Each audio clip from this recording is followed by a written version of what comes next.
নমস্কার বন্ধুরা, সুপর্ণা কিচেনে আপনাদের স্বাগত জানাই। আশা করছি আপনারা ভালো আছেন। আজ আমি আপনাদের সাথে শেয়ার করব দই কাতলার রেসিপি। ঘরে বসে কিভাবে অনুষ্ঠান বাড়ির মতো দই কাতলা পাওয়া যায় সেই রান্নাটা আজ আমি আপনাদের সাথে শেয়ার করব। আর এই রেসিপি আপনাদের যদি ভালো লেগে থাকে তাহলে লাইক, কমেন্ট, শেয়ার আর সাবস্ক্রাইব করে দেওয়ার অনুরোধ রইল। আর যেসব বন্ধুরা নতুন দেখছেন তারা অবশ্যই আমার চ্যানেলকে সাবস্ক্রাইব করে দেবেন। আমি সবার প্রথমে এখানে কাতলা মাছ নিয়েছি, নিয়ে কেটে ধুয়ে পরিষ্কার করে দিয়ে স্বাদ মতো লবণ আর হলুদ দিয়ে আমি ভালো করে কাতলা মাছটা মাখিয়ে নেবো। নিয়ে আমি কিছুক্ষণ রেস্টে রেখে দেবো।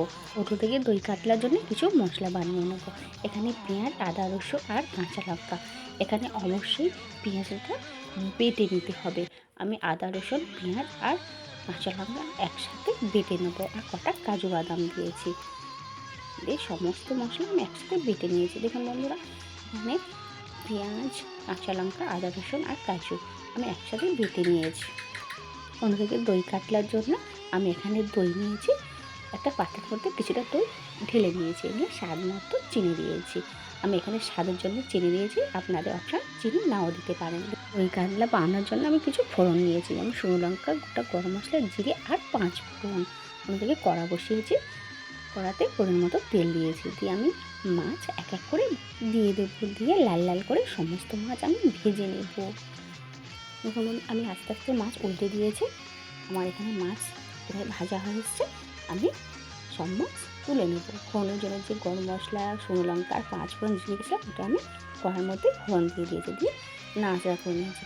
আমি এখানে পেঁয়াজ খুব ছোটো ছোটো করে কেটে নিয়েছিলাম। একটা বড় সাইজের পেঁয়াজ, সেই পেঁয়াজটা তেলের মধ্যে দিয়ে দিয়েছি, দিয়ে ভালো করে ভেজে নেব।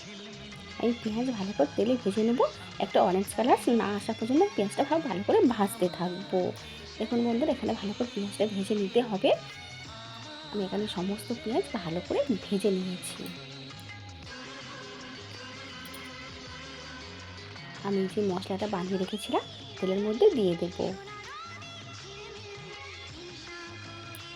দেখুন বন্ধুরা, আমি সমস্ত মশলা তেলের মধ্যে দিয়ে দিয়েছি, দিয়ে ভালো করে ভেজে নেব যাতে মশলার কোনো কাঁচা গন্ধ না থাকে। এখানে আমার একটু তেল কম হয়েছে, আমি একটু সর্ষের তেল অ্যাড করেছি, দিয়ে ভালো করে আবার কষিয়ে নিয়েছি।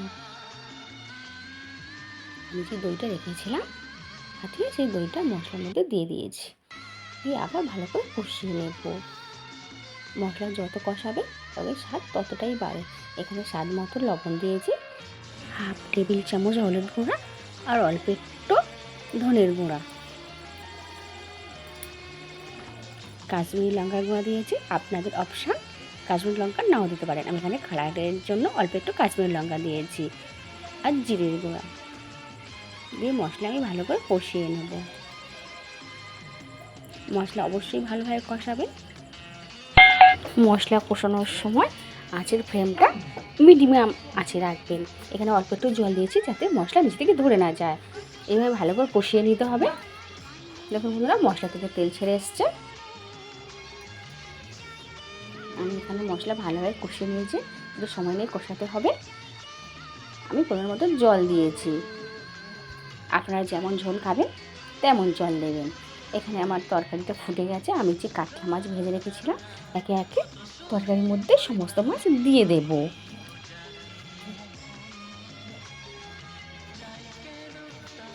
দেখুন না, আমি এখানে সমস্ত মাছ তরকারি দিয়ে দিয়েছি, দিয়ে এটা কিছুক্ষণ ফুটতে দেব।